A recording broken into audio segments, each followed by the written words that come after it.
Friends, crazy ജോസിന്റെ പുതിയൊരു വീഡിയോയിലേക്ക് ഏവർക്കും സ്വാഗതം. അരിപ്പായസം ഉണ്ടാക്കാനായി നമ്മൾ ഇവിടെ എടുത്തിരിക്കുന്നത് ഉണക്കലരിയാണ്.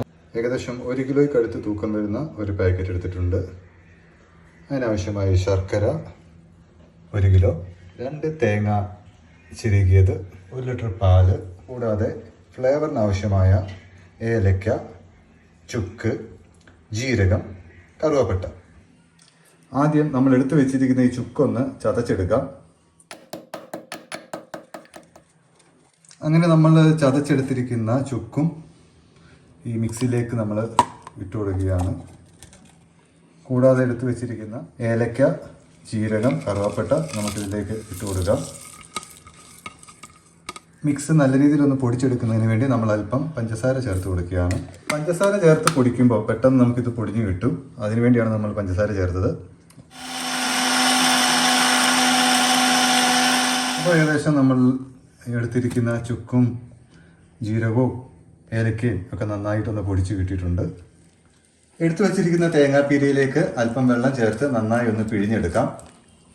നമ്മളിപ്പോൾ എടുത്തിരിക്കുന്നത് 2 തേങ്ങ ചിരകിയതാണ്. നന്നായിട്ടൊന്ന് ഞെരടി നമുക്കിതിൻ്റെ 1-ാം പാലും ആദ്യം മാറ്റിയെടുക്കണം. കൂടാതെ അതിൻ്റെ 2-ാം പാലും 3-ാം പാലും എടുക്കണം. ഇരിക്കുന്ന 1 കിലോ അരി നമുക്കൊന്ന് കട്ട് ചെയ്ത് ഇത് നമുക്കൊന്ന് കഴുകി വൃത്തിയാക്കി എടുക്കാം. ഈ റൈസ് വെച്ചിട്ടാണ് നമ്മൾ സാധാരണ അരിപ്പായസം ഉണ്ടാക്കുന്നത്. ഇത് പായസം റൈസ് എന്ന് പറഞ്ഞ് നമുക്ക് കടകളിൽ വാങ്ങാൻ കിട്ടുന്ന ഒരു ഐറ്റം തന്നെയാണ്. അങ്ങാടിക്കടകളിലാണ് ഇത് കൂടുതലും ലഭിക്കുക. നമുക്ക് ഈ അരി നന്നായിട്ടൊന്ന് കഴുകി വൃത്തിയാക്കി എടുക്കാം. ഏകദേശം 1-2 തവണ ഒന്ന് കഴുകിയാൽ മതിയാവും. അങ്ങനെ കഴുകി വൃത്തിയാക്കിയിരിക്കുന്ന ഉണക്കലരി നമുക്ക് കുക്കറിലേക്ക് ഒന്ന് ഇട്ട് കൊടുക്കാം. കാരണം കുക്കറിലിട്ട് നമുക്ക് 1 വിസിൽ കേൾക്കത്തക്ക രീതിയിലൊന്ന് വേവിച്ചെടുക്കണം. അങ്ങനെ തേങ്ങ പിഴിഞ്ഞ് നമ്മൾ 1-ാം പാൽ ഇവിടെ സെപ്പറേറ്റ് ഒരു പാത്രത്തിലാക്കിയിട്ടുണ്ട്. ഇത് 2-ാം പാലാണ്, ഇത് 3-ാം പാൽ. തേങ്ങാപ്പാൽ കൂടാതെ നമ്മൾ 1 ലിറ്റർ ഫ്രഷ് മിൽക്ക് എടുക്കുന്നുണ്ട്. അങ്ങനെ പായസം ഉണ്ടാക്കാൻ നമ്മുടെ ഉരുളിയാണ് എടുത്തിരിക്കുന്നത്. അതിലേക്ക് നമ്മൾ എടുത്തു വെച്ചിരിക്കുന്ന 3-ാം പാൽ ചേർത്ത് കൊടുക്കുകയാണ്. കൂടാതെ ആവശ്യത്തിന് അല്പം വെള്ളം കൂടെ ചേർക്കുന്നുണ്ട്. കുക്കറിലിട്ട് വേവിച്ചെടുത്ത റൈസ് ഏകദേശം റെഡി ആയിട്ടുണ്ട്. 1 വിസിലാണ് നമ്മൾ കേൾപ്പിച്ചത്. 1 വിസിൽ മാത്രം മതിയാവും. ഇതിപ്പോൾ ഏകദേശം വെന്തിട്ടുണ്ട്. ഈ വേവിച്ച് വെച്ചിരിക്കുന്ന റൈസ് നമുക്ക് ഉരുളിലേക്ക് മാറ്റാം. എടുത്തു വെച്ചിരിക്കുന്ന ശർക്കര നമ്മൾ പാനിയാക്കി എടുത്തിട്ടുണ്ട്. അത് ക്ലീൻ ചെയ്ത് നമുക്ക് അതിനകത്തെ കരടെല്ലാം കളഞ്ഞ് അരിച്ചെടുത്തതാണ്. നമുക്കിത് ഈ പായസത്തിലേക്ക് ചേർത്ത് കൊടുക്കാം. ശർക്കര ചേർത്തതിന് ശേഷം നന്നായിട്ടൊന്ന് ഇളക്കി കൊടുക്കുക. കാരണം ഈ ശർക്കര പാനിയിൽ കിടന്ന് വേണം നമ്മുടെ ഈ റൈസിന് വേകുന്നതിനും മധുരമൊക്കെ ഒന്ന് പിടിക്കുന്നതിനും സഹായിക്കും. അങ്ങനെ നമ്മൾ എടുത്തു വെച്ചിരിക്കുന്ന കറുവയുടെ എല്ലാം നമ്മൾ ഇതിനകത്ത് ചേർത്ത് കൊടുക്കുകയാണ്.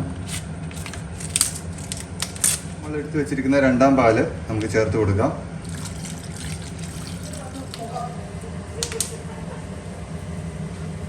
നെയ്യിൽ വറുത്തെടുക്കാൻ വേണ്ടി നമ്മൾ എടുത്തിരിക്കുന്നത് പച്ചക്കപ്പലിൻ്റെയും ഉണക്കമുന്തിരിങ്ങ, അണ്ടിപ്പരിപ്പ്, തേങ്ങാക്കൊത്ത് നമ്മൾ ചെറിയ കഷ്ണങ്ങളാക്കി എടുത്തതും ഉണ്ട്. ഇത് നമുക്ക് നെയ്യിലിട്ടൊന്ന് നല്ല രീതിയിൽ വറുത്തെടുക്കാം. ഒരു ഗോൾഡൻ കളറാകുന്ന രീതിയിൽ വറുത്തെടുക്കണം.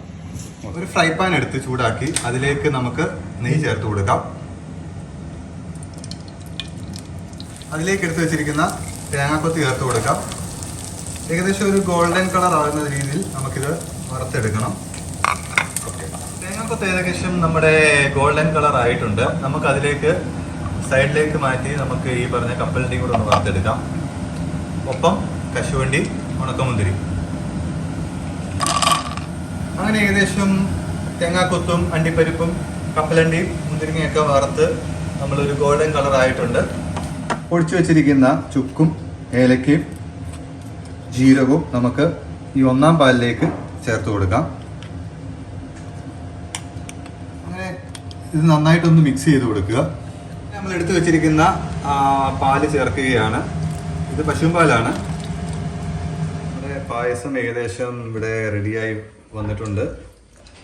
ഇനി നമുക്ക് 1-ാം പാല് ചേർത്ത് ഇത് നമ്മൾ വറുത്ത് വെച്ചിരിക്കുന്ന കശുവണ്ടിയും അണ്ടിപ്പരിപ്പും മുന്തിരിങ്ങയൊക്കെ ചേർത്ത് തീ ഓഫ് ചെയ്യാം. നമ്മൾ എടുത്ത് വെച്ചിരിക്കുന്ന 1-ാം പാല് ചേർക്കുകയാണ്. വറുത്ത് വെച്ചിരിക്കുന്ന കശുവണ്ടി, മുന്തിരിങ്ങ, കപ്പലണ്ടി നമുക്കിതിൽ ചേർത്ത് കൊടുക്കാം. കൂടാതെ അല്പം ഉപ്പും ചേർക്കാം. നമുക്ക് ഒന്നാം പാല് ചേർത്തതായതുകൊണ്ട് ഇനി അധികം തിളയ്ക്കാൻ പാടില്ല. ചെറുതായി ഒന്ന് ചൂടാകുന്ന രീതിയിൽ വരുമ്പോൾ തന്നെ ഒന്ന് പാല് ഒഴിച്ച് ചൂടാകുമ്പോൾ തന്നെ നമുക്കിത് തീ ഓഫ് ചെയ്യാം. അങ്ങനെ നമ്മുടെ അരിപ്പായസം ഇവിടെ റെഡി ആയിട്ടുണ്ട്. തീ ഓഫ് ചെയ്ത് നമ്മളിതിപ്പോൾ നെയ്യോട് ഒഴിക്കുകയാണ്.